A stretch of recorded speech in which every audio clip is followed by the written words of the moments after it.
This episode of WDW Today has been sponsored by All-Star Vacation Homes. And if you're looking to get a lot of room in your next Walt Disney World stay, well, now why not stay at All-Star Vacation Homes? They're going to be offering you lots of great amenities really close to Walt Disney World property. You're going to get a huge house with full bedrooms, full kitchen, movie room, game room, private pool. These are the sort of typical amenities you're going to find at an All-Star Vacation Home. And again, very, very close to Walt Disney World property. I love staying there. Why don't you go check them out?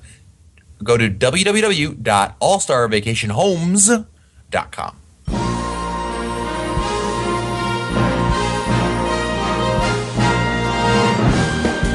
Bringing the world to your world, this is Walt Disney World Today.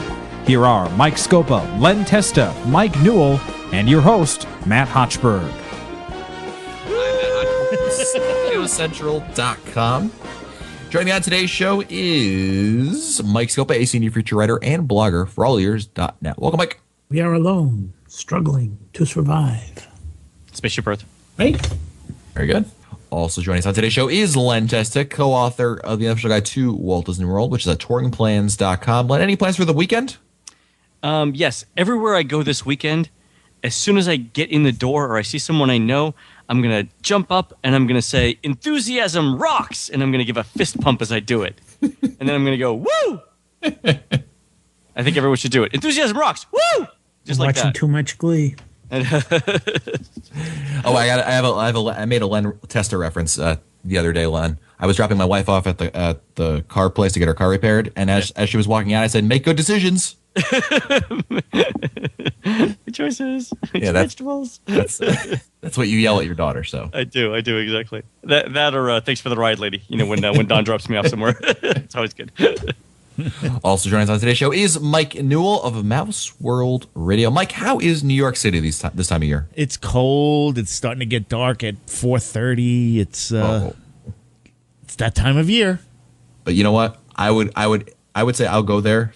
I need a Grace of Pia fix, man. It's been way too long. Let's go. Come on. I got to do it. It's been like forever. I need it bad. I can bring some down at reunion. Just bring them down in the tin foil and the Yeah. drink. Don't forget the orange drink. I'll bring them on the train. Would that be easier for us? Would that be easier for you? Because it'd be easier for us. You can go with The this. whole airplane stinks like Grace. Like Grace Papaya. You can go with this. You can go with that. You can go Well, with this. You can go with that. on today's show, we're going to be continuing a series of podcasts we have done earlier about the holidays of Walt Disney World. We did episode 795 was Holidays of the Magic Kingdom, and episode 790.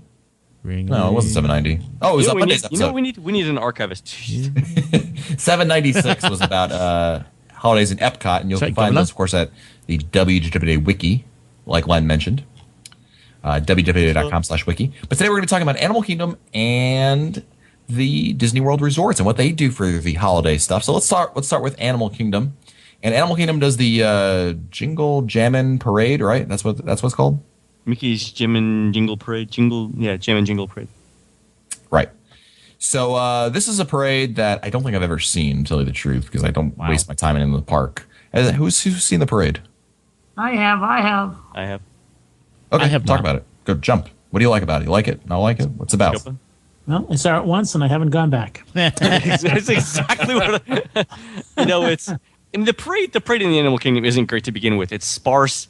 The setting isn't really conducive to a parade because in most of the park, you're either looking at very close quarters, like around Asia on Discovery Island, as you're heading towards it, or you're looking at like wide open vistas, sort of like the opposite part of Discovery Island. Either way, it kind of destroys the scale of the floats or the parade. They're not really floats. What are they? They're sort of Floaty parade things, vehicles, cars. parade vehicles.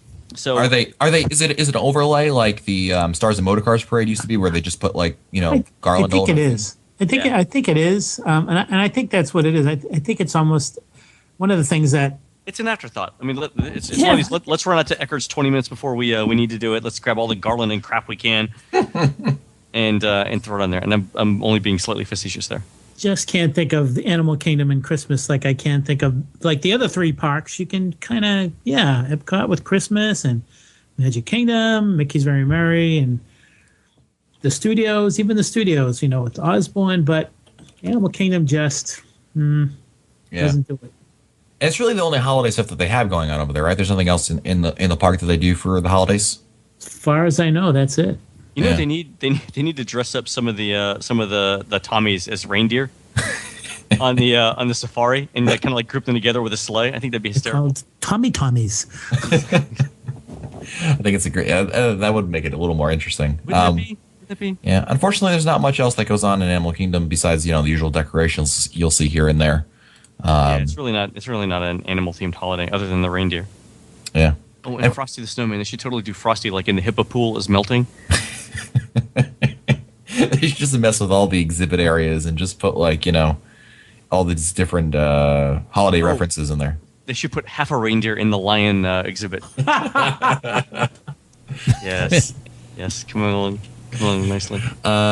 So with that, and I thought that's as fair as we can be about the holiday decorations in Animal Kingdom. We'll talk about the resorts, and the resorts vary quite a bit in terms of what they do for the holidays from resort to resort. But what's kind of interesting is, generally speaking, the lobbies of every Disney resort has different stuff in there that you can really go check out and enjoy. And some are really, really well done. They've come to the point really where they're like cult classics almost, where people really look forward to seeing them every year. What are some of the resorts that you guys really like for holiday decorations? There's the Grand Floridian right off the top of the bat because of the gingerbread house in the lobby, Yes. in which they sell gingerbread. And one of the things they have done in recent years is that when they have built that gingerbread house, they have put hidden Mickeys all over it.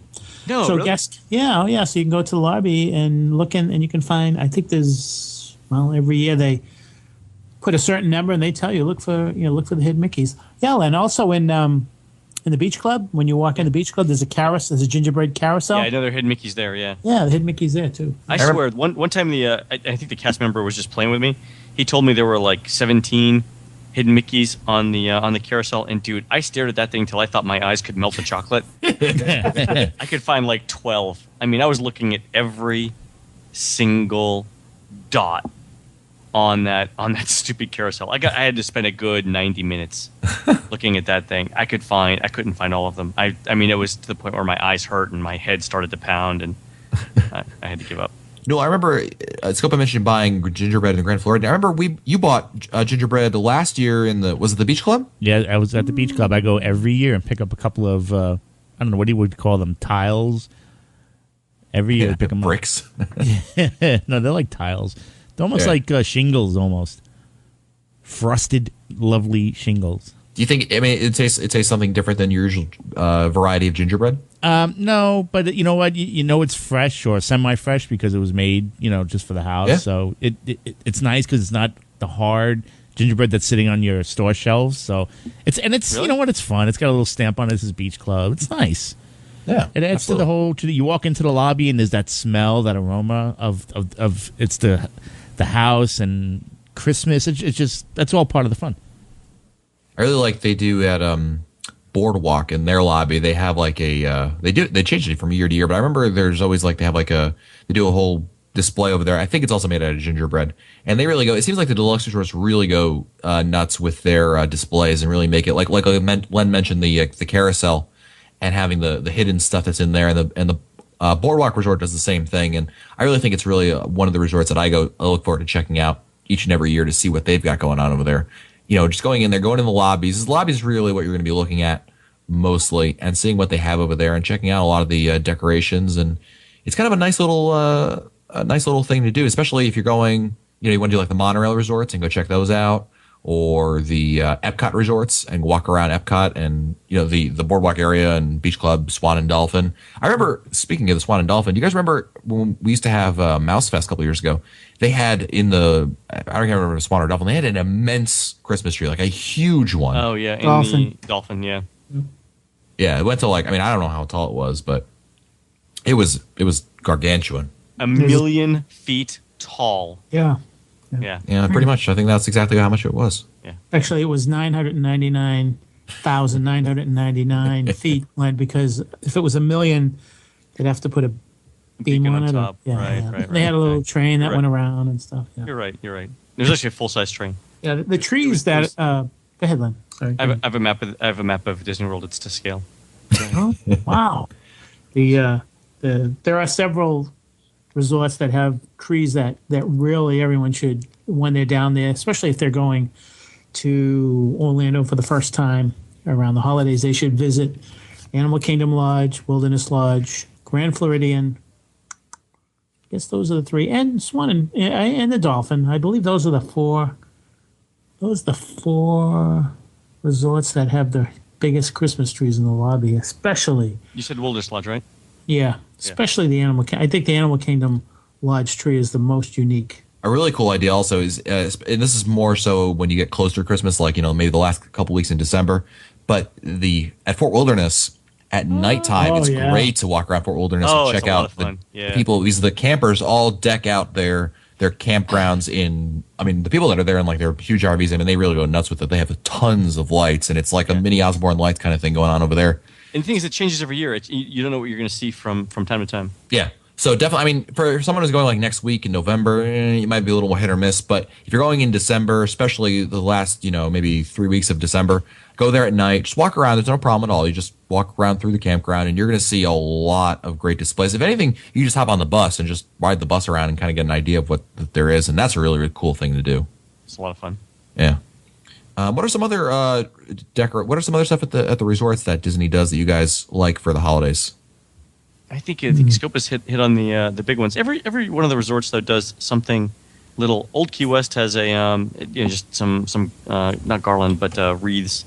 I think that's what most of the moderates do too. They'll do a little bit of wreathing and a couple of banners and stuff like that, but not a whole heck of a lot. Yeah, one thing that I haven't done yet, I really want to check it out, is at the Gaylord Palm Hotel, which is off to they do ice. Yeah. Oh yeah, I did that 2 years ago. Yeah, I did it 2 How was years that, ago Mike? too. I forgot about that you did that. Well, it was very interesting because they hand out these huge parkers for people to wear, and Parkers? Parkers, they're like Parka? coats, whatever they call them. And They're called coots. it was funny because I kind of refused them, and they said, "Are you sure you're going to freeze?" Alaska? Yeah. So I went in, and I had a sweater on or something, and it was interesting. They had it's a very worthwhile display. I think it's worth going to see. It's not as cold as you would think. They have huge displays, really talented people putting these ice sculptures together, and it's worth seeing. That particular hotel is very, very, very nice. Yeah, it's run November 20th through January 2nd. You have to buy tickets for them. You can buy them online or call 407-586-4423. Ice is kept at a frigid 9 degrees Fahrenheit, minus 13 degrees Celsius for our European and worldly listeners. And I really want to check it out. It's really cool. It's this whole convention. It's the convention center, isn't it, Mike? Yeah, they take over the whole convention center, and they turn it into an ice. A 100-acre world. walk-through ice park. Yeah, it's just amazing. You It's keep really walking nice. through the mazes and everything. They show you a very interesting film at the beginning, and then you walk through, and a lot of photo opportunities. They have ice slides. It's amazing what they've put together, and maintaining it is something really interesting. I believe that if you're lucky, you will be able to see people working on it, and they're craftsmen. They really are. Now, Len, you might know this better than anyone, but the whole 100-acre ice thing, that's a life-size recreation of Fred Hazelton's hometown in Canada, right? It is actually. It's a miniature reproduction of Ottawa itself, replicated in Florida. All too There easy. are penguins walking around and everything. And Fred calls it Ice Ice Baby. Wow. Very nice. Guys are cold.